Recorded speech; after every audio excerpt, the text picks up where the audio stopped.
जी, break से आगे वापस आपको कहेंगे एक बार फिर से खुशामदीद एंड सुबह खैर। और बात करेंगे पाकिस्तान में मंकी पॉक्स के हवाले से 2 अमवात की इतलात जो हैं अवाम में शदीद इसने तशवीश पैदा कर दी है। सोशल मीडिया पर खौफ और फिर अफवाहों और अधूरी मालूमात जो हैं उसका आपको पता है कि हमें जैसे मिलती हैं तो हम बहुत परेशान हो जाते हैं और हमें नहीं पता होती कि इसकी रीज़न क्या है, जिसकी वजह से लोग जो हैं बहुत ज़्यादा उलझन का शिकार हो जाते हैं। ऐसे हालात में जानना बेहद ज़रूरी है कि मंकी पॉक्स असल में क्या है, क्या वाकई ये इतना ही ख़तरनाक है जितना कि हमें इन रील्स से पता चला है, और या ये वाकई ये अफवाहें हैं और उससे बढ़कर के वाकई ये बीमारी जानलेवा भी है। इसकी अलामात क्या हैं, ये कैसे फैलती है और आम शहरी जो है ख़ुद को और अपनी जो फैमिली है आसपास के लोगों उनको किस तरह जो है महफूज रख सकता है, इस हवाले से बात करेंगे। हमारे साथ मौजूद हैं डॉक्टर उमर सुल्तान, हेल्थ एक्सपर्ट हैं JPMC। अस्सलाम वालेकुम डॉक्टर उमर, कैसे हैं आप? ठीक हैं? सुबह खैर। वालेकुम सलाम, थैंक यू, बहुत शुक्रिया। पहले तो आपका बहुत शुक्रिया कि आपने हमें ज्वाइन किया। ये बताइए डॉक्टर उमर, जैसे अभी मैं कह रही थी कि हमें तो सारा कुछ जो है ना सोशल मीडिया से पता चलता है, लेकिन ये बताइए कि मंकी पॉक्स आखिर है क्या और ये कैसा वायरस है? देखिए बेसिकली जो मंकी पॉक्स है ये एक ज़ूनोटिक वायरस है जो डीएनए वायरसेस हैं। ये जानवरों से इंसान को लगा है और इसका जो स्प्रेड है वो स्किन टू स्किन कांटेक्ट पे है, बॉडी फ्लूइड्स के कांटेक्ट से होता है। ये ऐसा कंटीजियस नहीं है जैसा कि हमारे पास कोविड था। ये जी। कोविड की तरह का एयरबॉर्न डिजीज नहीं है, ये बॉडी फ्लूइड के जरिए, स्किन टू स्किन कांटेक्ट के जरिए इस तरीके से ये फैल जाता है। और जो अशिया ये जो इन्फेक्टेड पर्सन जो यूज करते हैं वो अशिया को यूज करने से ये वायरस एक इंसान से दूसरे इंसान में फैल सकता है। क्योंकि ये डीएनए वायरसेस है, वायरल इलनेस आपको पता है कि वेरी इचिंग, वेरी पेनफुल, इसके जो सिम्टम्स हैं वो लियंस होते हैं, जैसे कि आप जैसे कि नजर आ रहे हैं। ये हम्म। लियंस जो है ना हाथों पे, पाँव में, मुंह के अंदर, जेनेटल एरिया में, आपके जो रेक्टम एरिया है वहां पे इस तरह के जो अल्सर्स हैं। और साथ लिम्फ नोड जो हैं वो भी बड़े हो जाते हैं, गर्दन के पास गुठलियां बनना शुरू हो जाती हैं। तो चिकन पॉक्स की जो इनिशियल अलामात हैं वो यही हैं। इसके साथ फीवर और सीवियर बॉडी एक्स जो हैं वो पेशेंट इस इन अलामात के साथ आता है। अगर जी। किसी शख्स अभी देखें ये बेसिकली अफ्रीका से आया था और पाकिस्तान में इसके केसेस जो हैं बहुत ही ज्यादा कम हैं और आगे भी उम्मीद की जा सकती है कि केसेस इंशाल्लाह कम होंगे। अगर जी। ऐसी अलामत किसी भी फर्द के अंदर आती हैं तो वो अपने हेल्थ केयर जो एक्सपर्ट हैं उनसे उनसे ओपिनियन लें और उनको ऐसे फर्द को जिसको सस्पेक्टेड मंकी पॉक्स का केस लग रहा हो आइसोलेट करना चाहिए till the all the symptoms should resolve. जी।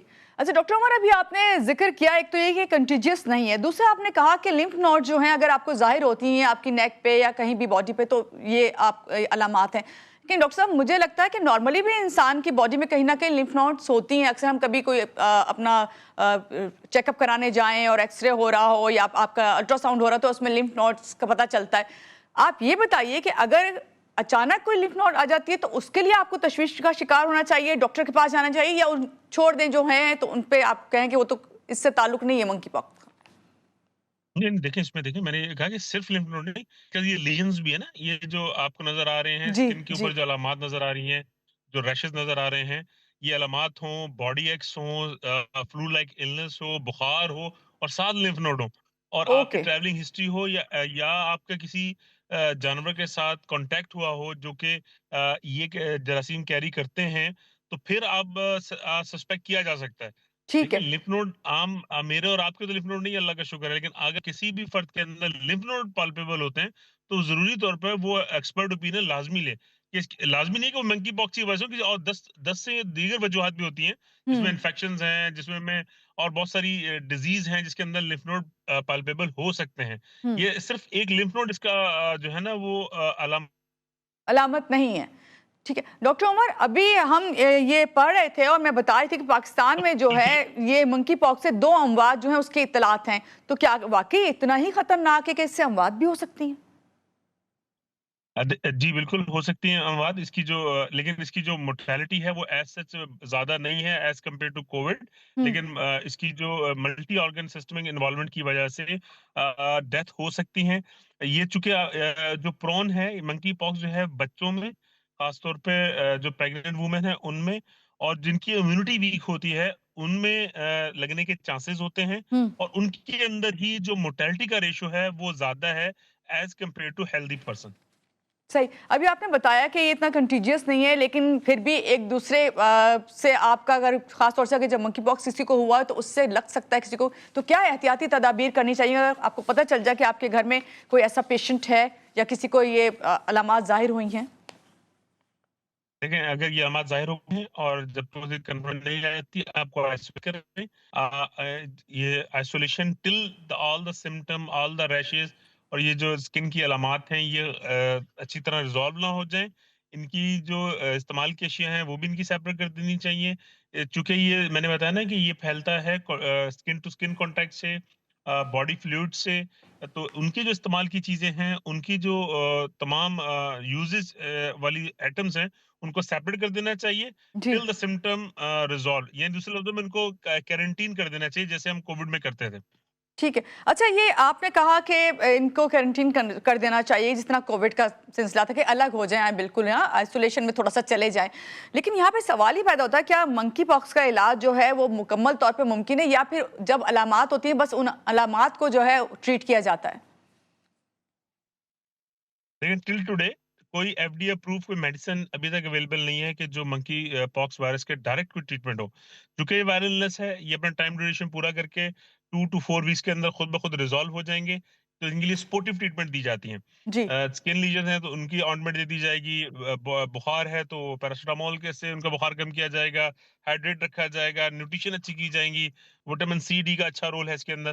तो basically it's all the treatment is supportive, not the specific treatment for this virus. सही। क्या इस बीमारी से बचने के लिए कोई वैक्सीन है अभी तक? अगर नहीं है तो आपको लगता है कि वैक्सीन जो है आप होनी चाहिए? और दूसरे ये कि हमारे यहाँ भी आपने कहा ना कि जानवरों से ये लगती है, तो पेट्स हमने रखे हुए होते हैं, तो उनके लिए आप क्या हिदायत करेंगे? देखें, ऐसे पेट्स जो जो कि आपको लग रहे हैं कि बीमार हैं या उसका इन्फेक्टेड है किसी भी बीमारी से, तो जी। उसको तो घर पे रखना नहीं चाहिए। उसकी वजह से और दीगर बीमारियां भी फैल सकती हैं। पहली बात तो ये। जी। दूसरी बात, वैक्सीनेशन का वैक्सीन इसकी अवेलेबल है वर्ल्ड वाइड। और अभी जो है ना वो ट्रायल में है। अभी जी। तक इसको जी। इस तरह जैसे कोविड की वैक्सीन पूरी दुनिया में उन्होंने लगाने के लिए कहा हुँ। गया था, इस तरह का अभी कोई फेज नहीं आया। ठीक लेकिन है। इन द प्रोसेस है। और ठीक वो है। मेरे ख्याल में फेज 4 ट्रायल में है। तो जैसे ही वो अप्रूवल मिल जाएगी तो ये वैक्सीन शुरू हो जाएगी। लेकिन चूंकि उस तरह का ये पेंडेमिक नहीं है, जी। तो इसलिए इसे जो इसलिए जो घबराने की ज़रूरत नहीं वर्ल्ड है अवाम WHO को। है। जी, जी। जी, जी, जी, बहुत जी। शुक्रिया। हमारे साथ थे डॉक्टर उमर सुल्तान, जो कि जिनका ताल्लुक है जेपीएमसी से। हमें बता रहे थे कि मंकी पॉक्स जो है इस वक्त इतना जो है नहीं फैला हुआ, लेकिन जो भी खबरें आपके सामने आ रही हैं उसमें ये ज़रूरत है, जिस तरह आपने कोविड में एहतियात की है ना, एक दूसरे के साथ आइसोलेशन में रहकर कोई अलामात आई तो इतनी ही एक दूसरे से एहतियात करें। और आजकल ख्याल करें क्योंकि मौसम भी ऐसा है कि मुख्तलिफ किस्म के वायरसेस जो हैं वो मौजूद हैं, जिनसे हमें खुद ही एहतियात करके बचना है। यहाँ लेंगे एक छोटी सी ब्रेक के बाद वापस आते रहिएगा आप हमारे साथ।